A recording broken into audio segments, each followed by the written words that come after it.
semanggahan gro sesumbar mawalindu bumi gonjeng kumalodo guntur gatok umop sang jolo nedi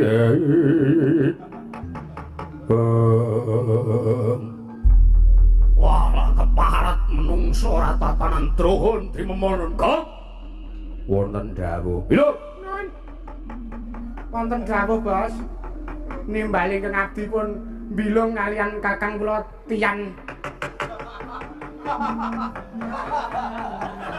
Waduh karo rombongan mbok ora kaya ngono ku tolong lah.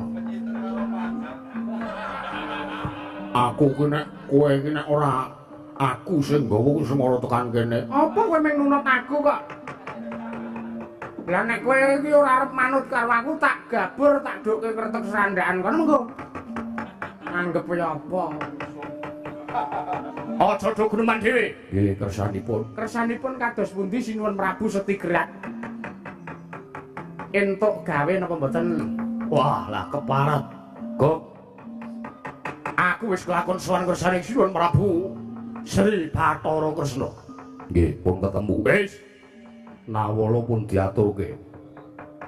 Sampeyan diutus Sinuwun Prabu Godayitma, nawala pun sampeyan pasrahke. Wis. Wangsulane Prabu Kresna pripun? Wah. Nek aku ngandhake sing saknyatane mesti mengko mbilung lengguyu nganti kecerepe sing. Nggih. Lah kula niku pun apal, sampeyan niku teng pundi papan, mboten ming sampeyan. Ya gak? Heeh. Kula niku ngetutke dalang, napa? Ngetutke raja sabrang kaya sampeyan niku sore niku kan gleling.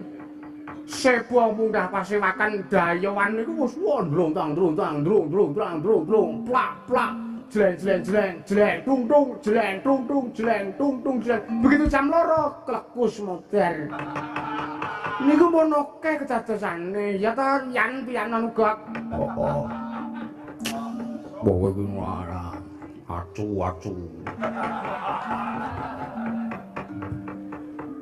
aku wis ora arep mempermainkan kowe kok. Wah. Ora arep nguncal-nguncalke apa-apa. Witekno nguncalke nyang ndi ya sing jipuk wong liya wong awak mbedegrek kaya resan. Aja ngrembug eleke kancane, mboten. Sing kula rembug niku eleke sampeyan. Lho kok aku? Lah pripun pun sewu. Kula menika pun ngelekke lho sadurunge bidal teng mriki niku kula pun ngemutke panjenengan. Sinuwun pun sewu sampeyan niku ampun ngantos teng negara Ndrawati nantang perkara. Mergo kula ampun matur sampeyan niku kulinane jam 09.00 pun dibel bojone sampeyan kan mlebet ngomah mijeti kethuk. Sampeyan niku kalih bojo mawon kalah. Napa meneh kalih satria-satria Ndrawati niku sengara menang ya kok. Bener. Lah kek sakniki pripun? Kula pun saged bedhek ketoke sing wangsulan sanes Sinuwun Prabu Kresna ning sing wangsulan Sinuwun Prabu Baladewa. Mungkin apa mboten? Wah. Dites kowe lho. Dites wong kula maca naskah atik. Kowe aja sok mbadarke lelakon to lho. Ora kok jeneng mbadarke lelakon kene iki ora kok jeneng nembe marang kasunyatan ning ya didelok kahananing Prabu Setigrat iki kepiye. Wah, lah iblis lanat. Kok Baladewa iki antep tenan tangane.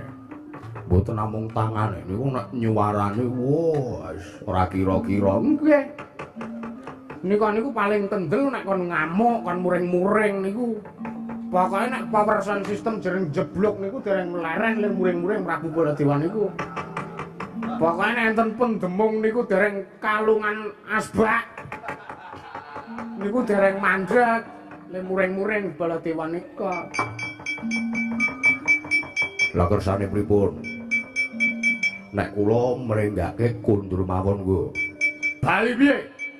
Aku bali ora entuk gawe, malah mung nampa wirang, nampa dukane Sinuwun Prabu Godayitma. Lho wong ngaten, Bas. Lho wong ngaten lho, Bas. Bangane sampean teng mriki mengkemping dadi bathang. Lho wong bali kalih garwane urip omah-omah bahagia ya, Gok. Heeh. Ora urip karo bojo, ora hidup. Nyatane ning omah mung ngono ubah-ubah. Lah nggih pun kersane pripun? Kok wonten dawuh. Bala Dewa tak jajal. Bala Dewa tak jajal. Sepiro kadidayane? Jare dheweke kuwi duwe pusaka kok. Nggih, Prabu Baladewa niku gadah pusaka. Kodrat kalian Wiradat. Sing kodrat niku jenenge Kiai Nenggala, sing Wiradat niku jenenge Kiai Lugara. Niku mapane teng epek-epek. Pusaka niku pusaka tamake Gunung Jugruk Segara Asat. Nek enten bayi lahir langsung mati niku nek pusaka niku ditamake. Napa sampean mantun? Bilung, Wonten dawuh. kowe aja ngembe karo ratu Gustimu Prabu Setigrat. Najan to kaya ngene aku ki ya ndek piandel, aku ki ya ndek pusaka. Napa? Siung pengabit. Alah. Pun model kuna niku. Pun model kuna. Ambek sampean niku perang niku pun boten sangandhi tenaga. Carane piye? Sesuk malam Selasa kliwon kula derekke nggo. Nyandi Munggah Gunung Kawi pados Kodam. Perang niku mung cukup main Kodam ki mung dadi sing nyambut gawe pun bangsa alus. Bangsane rombongane portal dimensi niku. Napa ngeten mawon nek sampean menapa wegah ado-ado teng Gunung Kawi sampean sok dina Rebo Paing mang teng omahe Bilung mawon. arep kok kaki. Ajeng kula wenehi ijazahe ngelmu sedulur putih Sukma Sejati. Kuwi apa lho aku krungu. Kula jlentrei niki kula wenehi bocoran sithik. Yo. Ngelmu apa kuwi? Ngelmu sedulur putih Sukma Sejati niku pokoke tangane sampean ngepel ngeten terus pilingane sampean manguyer uyer. Mengke suwening suwe teng dhuwur mripat niku enten klebyur putih-putih. Lah niku sing dijenenge sedulur putih Sukma Sejati nggih niku. Wis sapa sing gawe ngelmu kaya ngono kuwi? Mbah Rubita. Aneh-aneh ora tak cobane lho, Gong. Monggo nek senekat.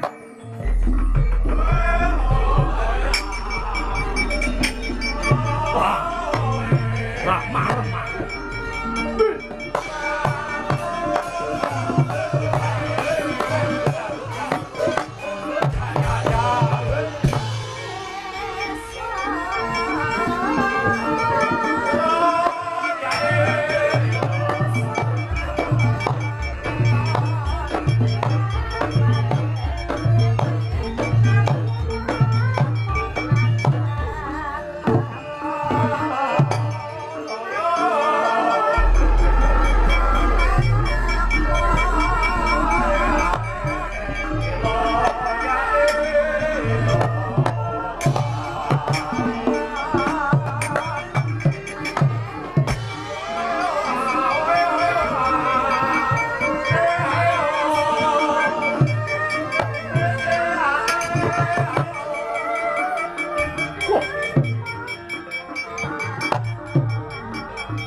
Tatakadya putula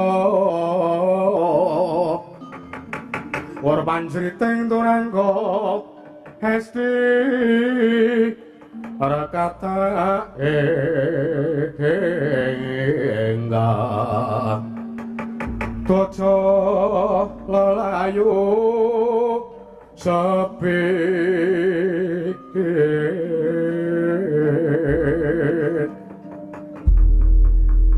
kok Dun bilu motor tenan iki sampean lho motor piye lah niku sampean niate arep nemoni sinten Baladewa niku sing maju sinten sapa iku nek bocil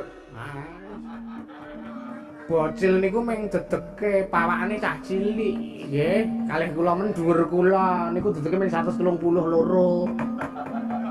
bobote mung 3-an kuwi wong po iwak dikilok ora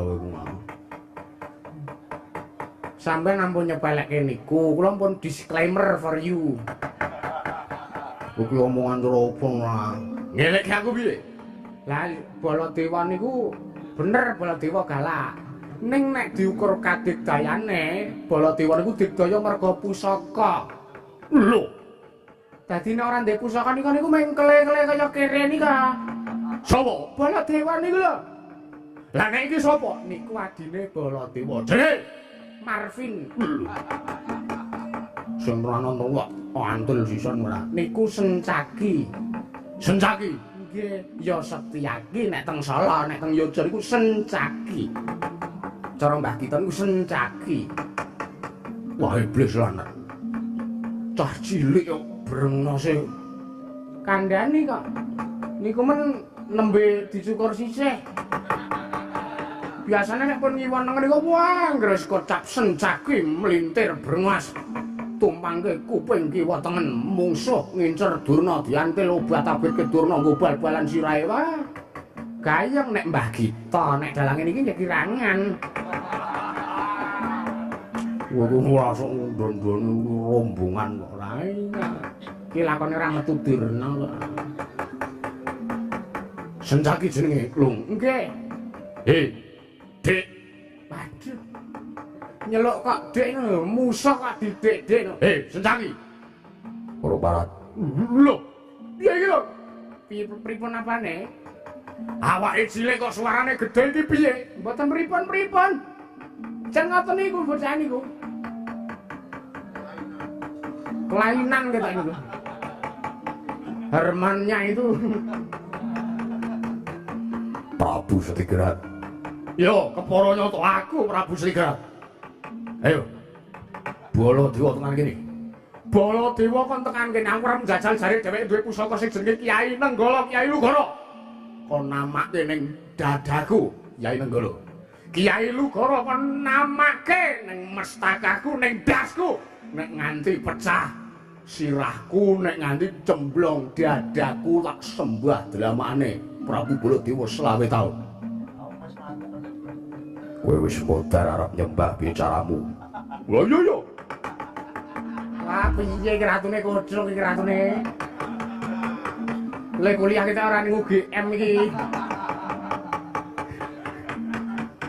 Mentang-mentang. Ayo, ora sah kowe ketemu karo Prabu Baladewa. Iki apa MC-ne mang sore? Senes.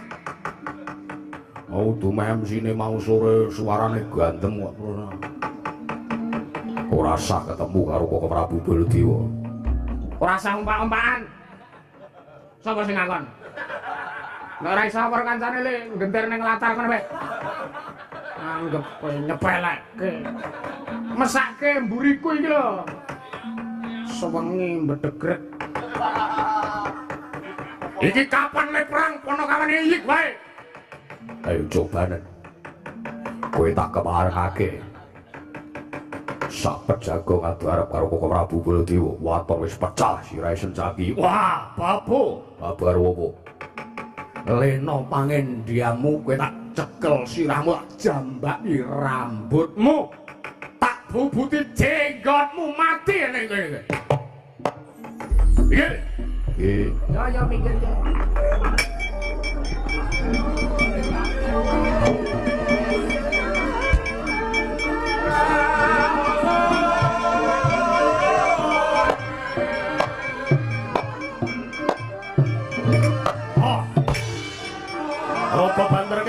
gramane.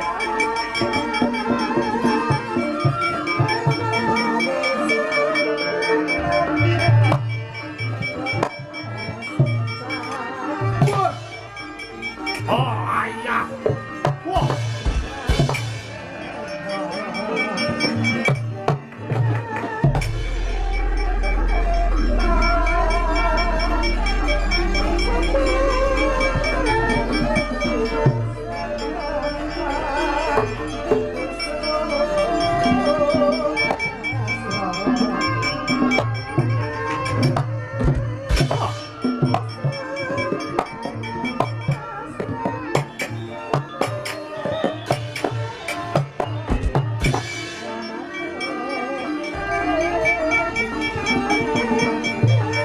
Wis digaweke atur-atur kendang penake kaya ngono kok. Gawe ukara dhewe.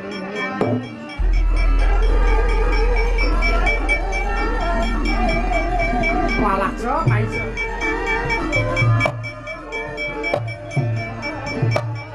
Oh. Ah. Hui. Ah.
tiba kok ya ketok ingin cerdasku iki. Kudune kowe iki bersyukur. Lah pripun? Kakangmu Togok ora tak lakok-lakokke. Bejo aku mung duncalke mrono kuwi. Dale nek duncalke rono barang. Dale nek dibuang rono barang. Ora ngrekoso kakangmu Togok. Ngrekoso mbok ben dasare kula niku wis kulina diuber garapan. Wes. Jeneng natah kayon kok njaluk seminggu rampung. Mongko tangan kula nembe leceh. Gumonku niki lho. Sapa? Banjik niki lho. Kula kenambani tangan kula lecek, dumele lecek niku mergo kula nyampar gelas mendem. Iki menungsane niku ra sida ngewangi. Walah edan. Gok, pripun? Lah kene iki ra sepi wae. Andekno sapa mau sing muni nek kadidayane sencaki luweh timbangane bolo diungu sapa? Kula. Saya akui kula sing ngomong. Ku akui. Rumangsane apa kok? Wonten dawuh, jiwae pusakaku. Oh nggih. Ten pundi? Neng kreta. Nggih. Ayo lu dhewe wae. Nggih. Sing pundi sampeyan iku mbeta pusaka 5. Sing ning eblek ngisor dhewe. Kotak gawan. Sing pundi? Sing kaya guling bentuke. Sekedhap kula golekane. Kok mboten dijagat mriki, kok dijagat jok mengko. Anggepmu pusaka ampuh. Kuwi ana tulisane nuklir kuwi. Oh niki. Golene. Nggih, sekedhap.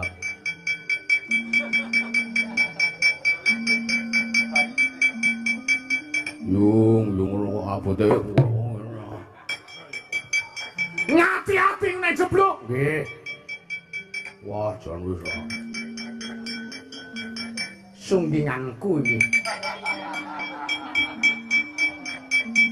Wayang talang. Kowe ku yo pekok. Talang ki ana garis-garise kaya ora tok amplas. Ora sudi bayaran 200 kok. Iki tak cakne. Nggih. Tak burne. Nggih. Ben mawon kabeh prajurit Ndrawati. Cobi kula tontone.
Kocor tenan iki lho. Aduh sinuwun iki pripun iki. Cangkem kula kenging radiasi to lho. Pripun iki? Cangkem kula modar. Aku kurang sing aman. Mergo ancik-ancik ndase tegak. Bilung Raden Senjaki. Nggih. kancamu mudar kabeh. Mboten niku nembe Sakarotil. Mbotang disengkake. Kedhat. Wah, piye iki? Piye kok cangkemmu meh kolu? Cangkem kolu iki kepiye lho? Waduh. Aduh. Kok Pripun? tulung pejeten. Pajet niku napa? Dumuken pupuku sing kiwa, aku iso tangi meneh. Nggih, Kula rangge.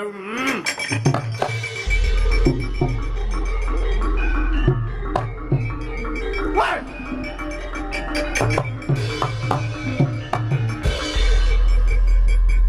diagalan iblis lanang. Kleru. Kleru pripun? Aku mau muni piye? Kan mejet pupu sing kiwa. Yo, Lah klerune pripun? malah jahe. Iblis lanang. Ning ora apa matur nuwun kok. Nggih. Padha-padha li jahe niku. Wah. Wah, lah iblis lanang menungso ora tatanan. Senjaki. Para parat. Menungso ora tatanan. Anggepe aku ngetokke pusaka lah kok mbok balekke. Anggep apa? Aku ngetokke pusaka kemo kiai nuklir kemo.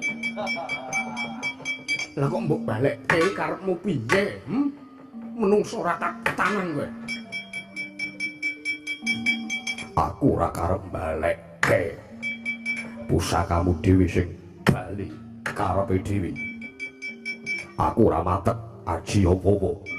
Pusakamu tak sawang mabur ngidul, aku bali ngalor, aja ngluputke aku. Ning ora iso.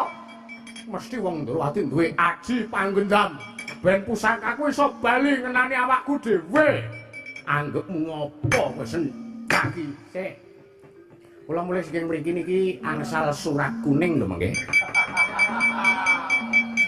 Sampeyan gelem ngopeni wong laku obat bendina purun sampeyan? Anggepe apa ora? Iki sirah. Dudu ndas. Anggepe. Ya kak mulai ya. Ngopo? Ulam dremi wis ngenteni. Aku tekan ulam dremi barang. Menungso ora tatanan kok. Wonten dawuh, Jipoke gagaku. ngestaken dawuh. Sutra dewa kang manganakno dinulu netra lir surya kembar.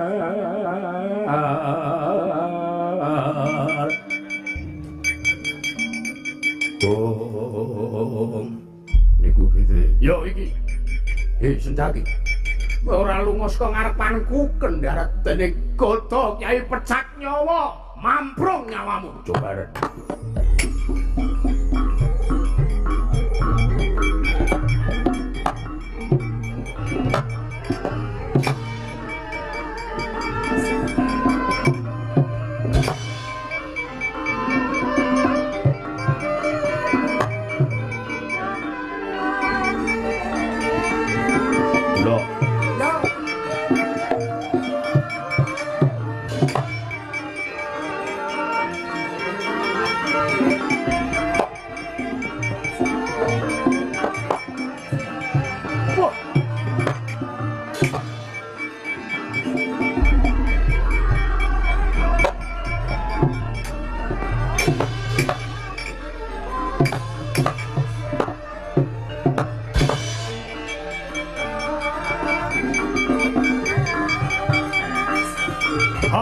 Ah.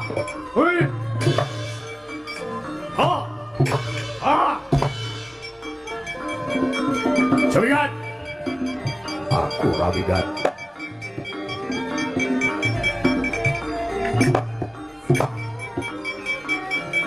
Ah.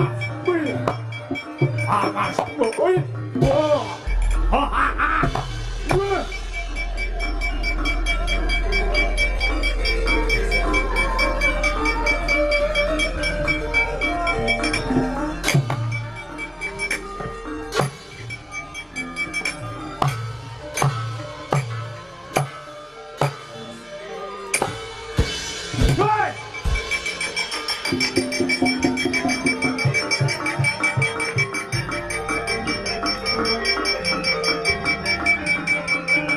Wah.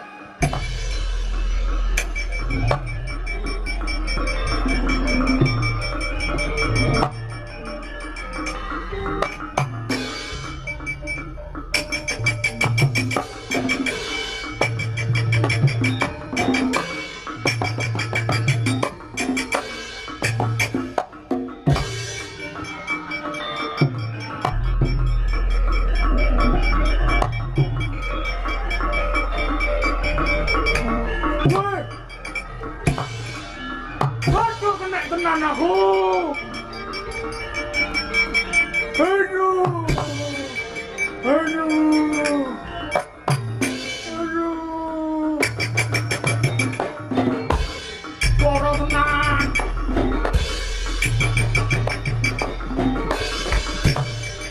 Bapak.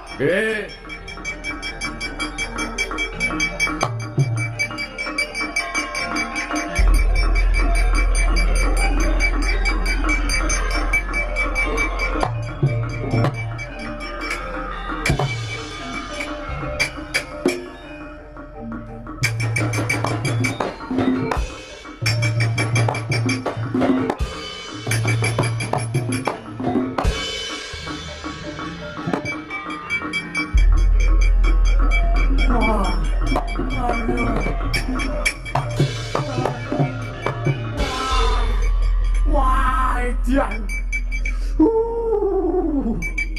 Loro tenan iki gok tulungan aku. Pesat dah sih. Aduh. Aduh, sanake loro-loro kok kowe malah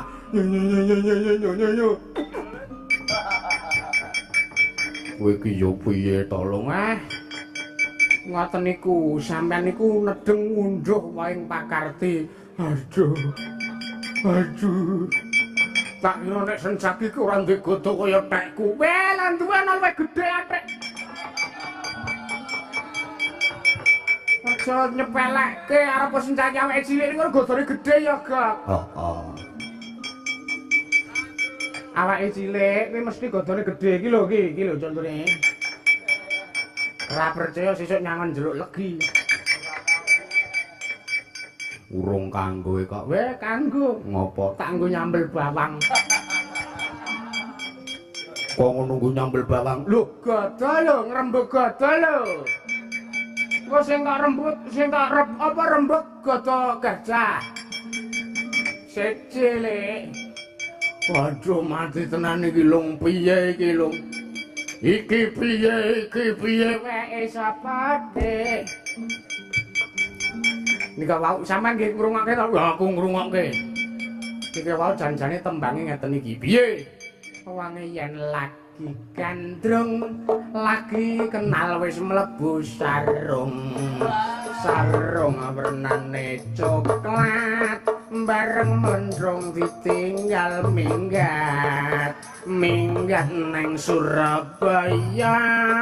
Wong wedok kelara-lara, wong lenang kakean dosa, sok nek mati mlebu swarga. Ngaten niku jane. Iya ya, nggih. Wong iki nek mati kok kan dosa kudune mlebu neraka. Wis sadurunge mati tobat riyen, dadi aman. Waduh iki piye iki lho iki gak kula dereke teng warung makan Padang riyen, Kak. Ya.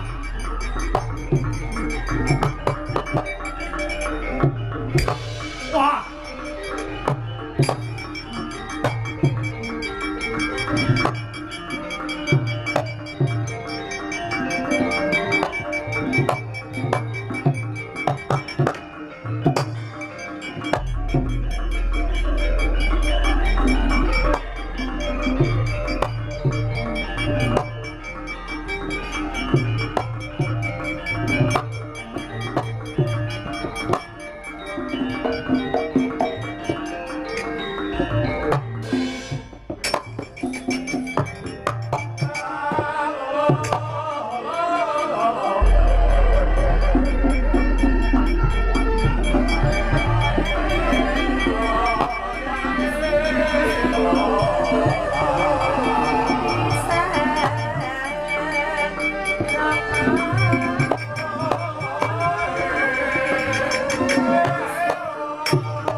Sinayang gelombang rukmining cakra kumiter mijil saking asta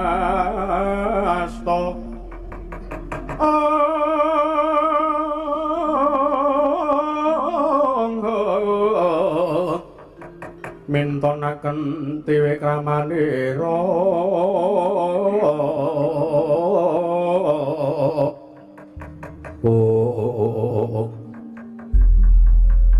Yai Prabu, Yai Kresna, kula wonten dawuh Koko Prabu. Usana trontong-trontong sulang pepadang.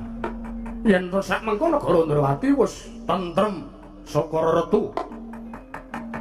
Dahuru wujud Prabu Setigrat sing teka ning Ndrawati sajak wis diundurke karo Senjaki. Wis Yai.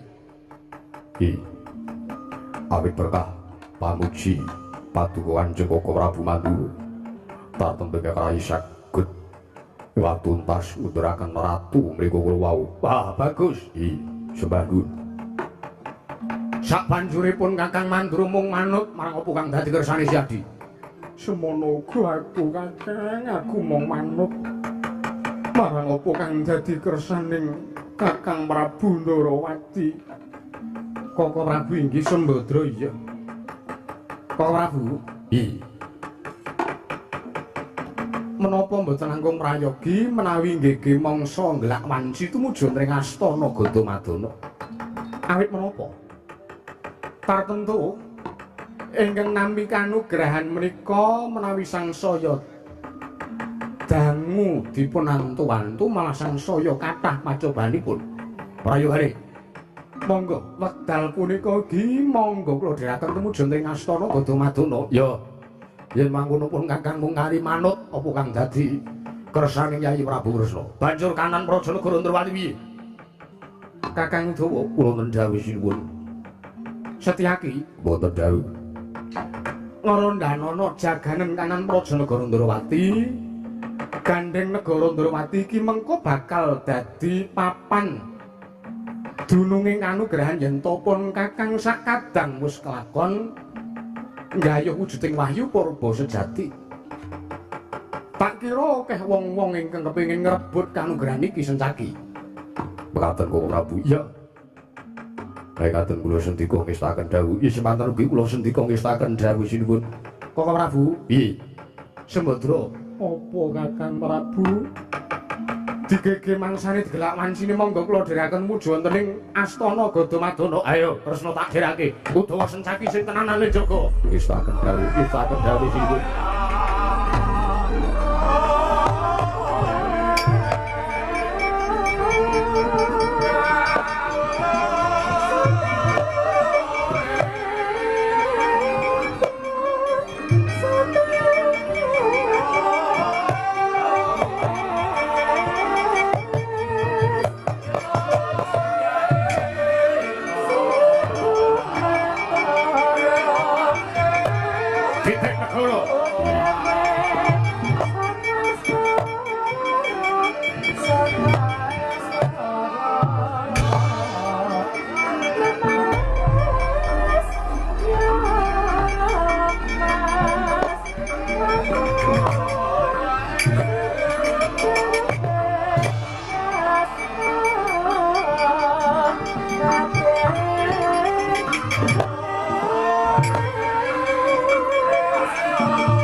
Jayatri. Amin buwi nirbayaning ati saha weninging budi. Kawistara mayuta-yuta karatika sinajaran Sang Hyang Candra cahyane ngebiyek mantara. Temah atri katinon kadhirina.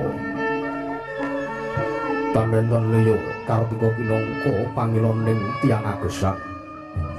Cetha ing kono tuhu neka warna solabawaning para kapuling Wanjiratri. Wonten ingkang alampah nindra, wonten ingkang nedya manembah. Datan kantun kang andon asmara. Kalian kang garwa menapa dene ingkang sanes garwanipun. Para dene mangke Wanci Saprati ganing dalu kapiyarsa aramening sata kluruk sesauran sono-sono pating jregok mertandhakaken tumedhak ing Dewa Ngejawantah ya panci kang mapan wonten ing Kayuwangan Suralaya ya ing Kayuwangan Jembring Saloka ya Kayuwangan ing Pakujamur Kataliwarna Kayuwangan Indah papan dening para Jawata lenggih ingkang sampun kepareng lenggah ing madyaning Dampar Sela Kandha Warup binangun lenggih Sang Hyang Jagat Wirunata ya Sang Hyang Nilakanta ya Sang Hyang Jagat Pratingkah ya Sang Hyang Manikmaya ya Sang Hyang Bathara Guru tunalendraning para Jawata mengraken pilgahipun Jawata Kayuwangan Sidik pangudal-udal nenggih Sang Resi Kanika Putra ya Sang Hyang Bathara Narada. Ari kalenggan wonten ing Bali Martukundha benek lawan padatan sangya para Jawata kridasa Watakmawa. Karana nglarapaken patanira Sukma sekawan ya Sukma Catur nenggih cahyaning marat arep sakaning arat wimbaning arat saha jiwananing arat kang sanes jawi namung sukmaning Sang Prabu Rama Wijaya Sang Dewi Sinta Sang Aradin Lesmana menapa dene Lesmana Sadu parandene mangke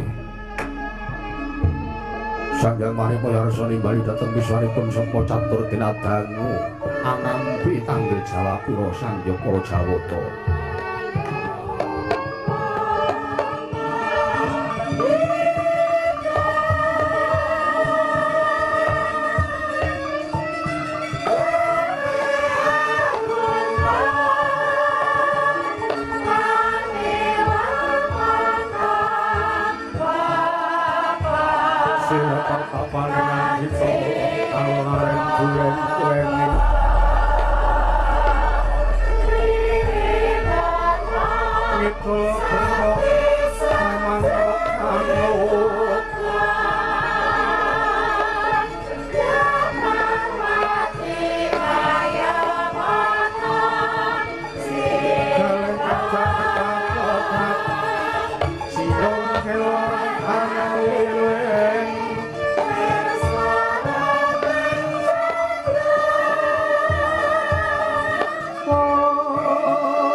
Kembang popon sari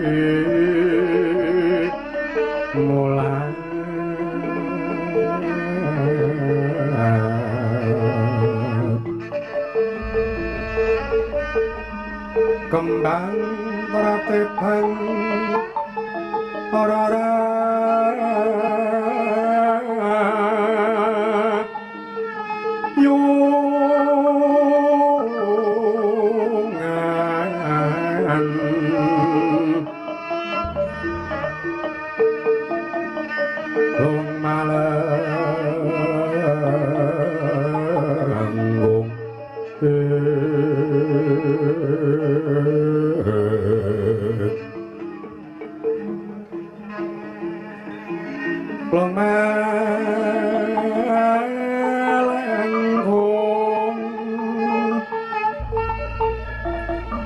Rumambakang sarawi papulatan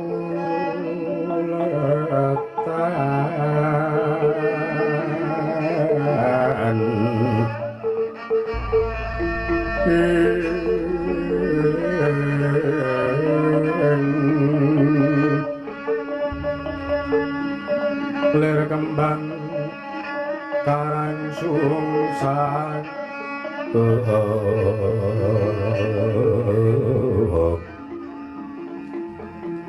ler kembang karang susang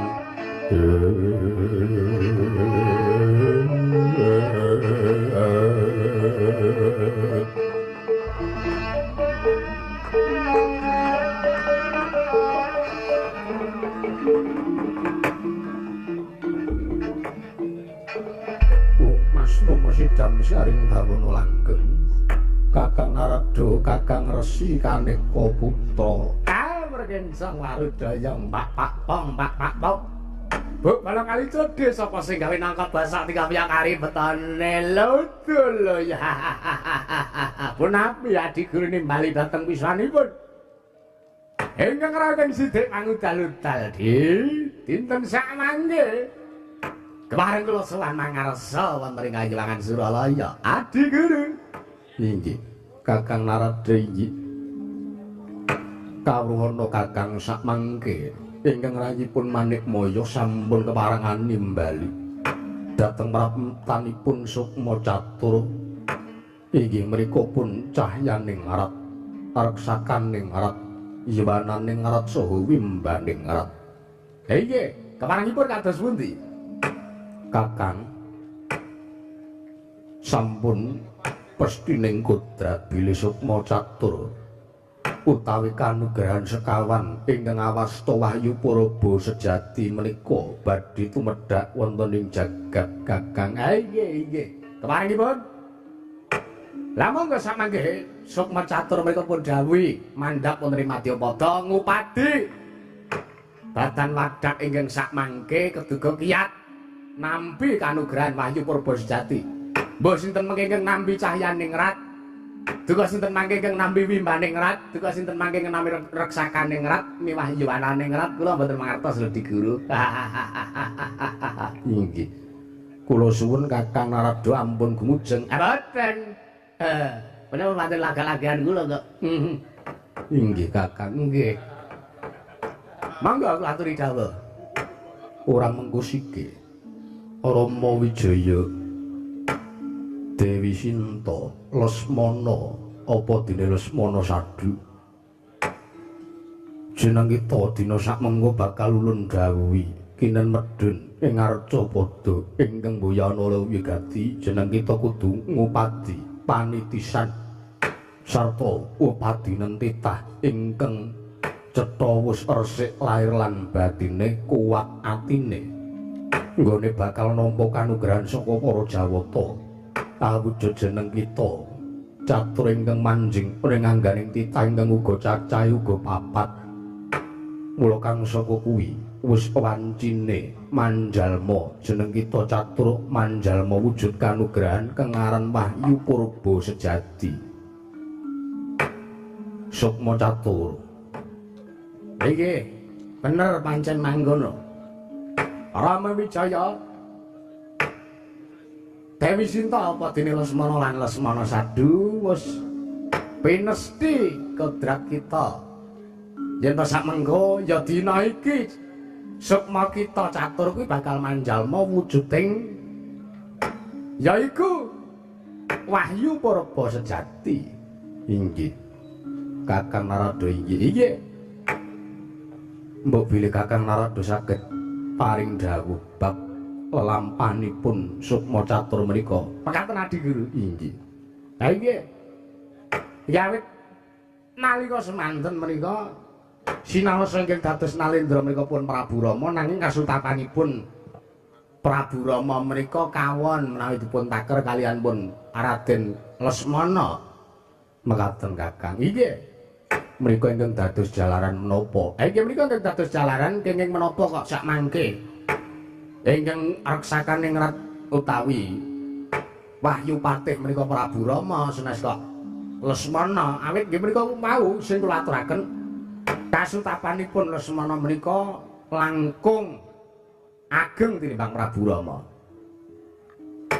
Setya bektinipun dhateng Kadang Werda menika satemaraden Lesmana alampah wadat mboten sesinggolan kaliyan wanita pundi kemawon menika awit setya bektinipun kaliyan kadangipun Nalendra ing Pancawati nggih menika pun Prabu Rama Wijaya. Wantene sak mangke Nalendra ing Pancawati menika inggih pun Prabu Rama Wijaya menika namung anyalira wahyuning patih nggih sing sampun kula aturaken inggih menika raksakaning rat menika Adi Guru. Inggih Kakang. Inggih, mangga pun dawuhi Kang mangkono sukma catur. Gandeng jeneng sira kabeh ya jeneng kita kabeh wis padha wano. Wis ulun dawuhi anyalira wujuding kanugrahan ngerti ya. Kejaba sira kuwi bakal manjing angganing titah ingkang awujud kanugrahan. Ya ingkang aran Wahyu Purba sejati iku mau. Jeneng kita bakal nduweni kewajiban sarta tanggung jawab ingkang luwih gedhe anggon kita urip ning alam padang yaiku mangrorah satru murka srana jeneng kita manjing ning anggane titah ingkang wis pinesti lan ingkang wis mapan ana ing astana Gadamadana sakmengko.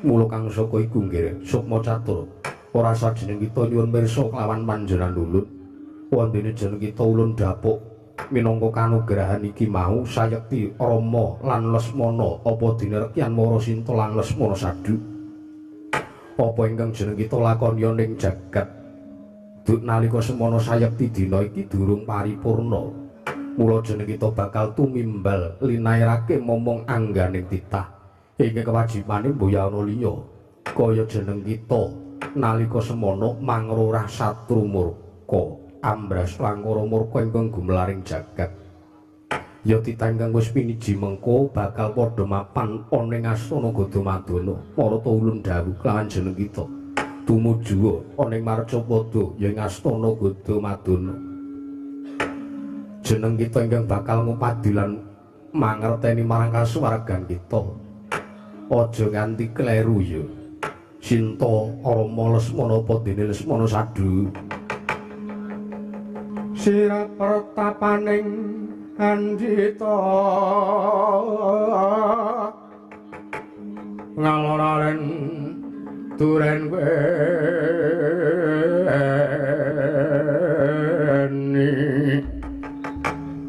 mangidul bengok hamangok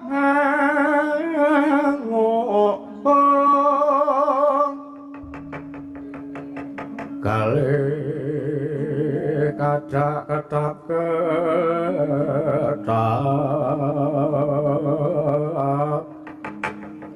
siung kelora hangalile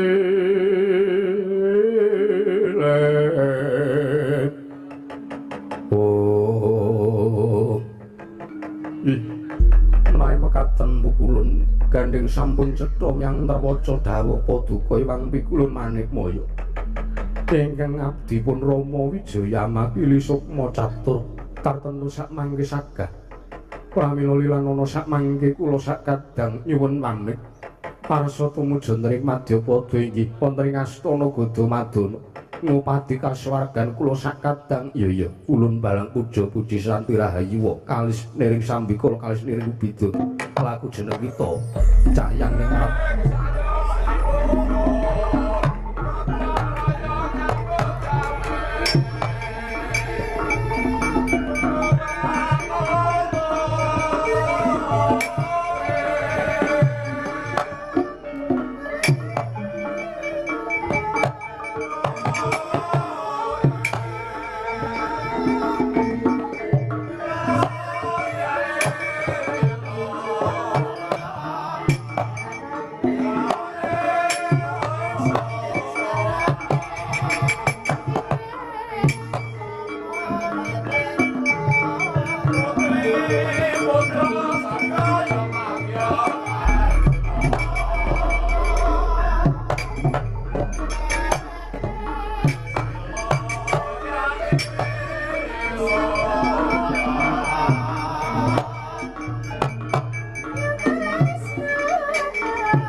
Dayang pak rong Bu bolong kali codhe sapa sing gawe nangka basa dikopiok kari betone. Lho ya. Nuwun sewu lho, Di. Sukma catur menika inggih kenganan Wahyu Purba sejati menika senajan to sampun manjalma wujuding wahyu. Nanging wonten jagat menika utaminipun nalika badhe mandhap wonten ing Madyapada. Mereka tartentu kathah sukma-sukma sanes ingkang sami nyadeng kanugrahan menika. Nanging kantos dipun rebut kalian titah ingkang kleru menika kados pundi mengke kawontenanipun? Kakang Narada, wonten timbalan. Estunipun menawi sampun pinesti ing kodrat sinten kemawon mboten keduga saged angrebat wujuding Wahyu Purba sejati menawi sanes titah ingkang sampun pinilih saking ngarsaning kang karya jagat. Mekaten inggih. Namung menika pangandika paduka. Inggih. Lah mriko ngentosi Mbah Singku kondur teng palengganipun menika Karep kula menika nggih ngulur wekdal ngoten. Inggih, Kakang. Nggih. Lah kersanipun sak mriku atus pundi? Kanthi ngangentosi nggih mriku pun penyarian ingkang ngasta gender wonten ing gangsa tangsal pengrawit nabuh gangsa Lokananta menika. Kados pundi menika? Lah nggih kula kelan paduka sawetawis arembagan wonten mriki. Ngaten. Inggih. Oh nggih. Kali nenggang nggih? Inggih.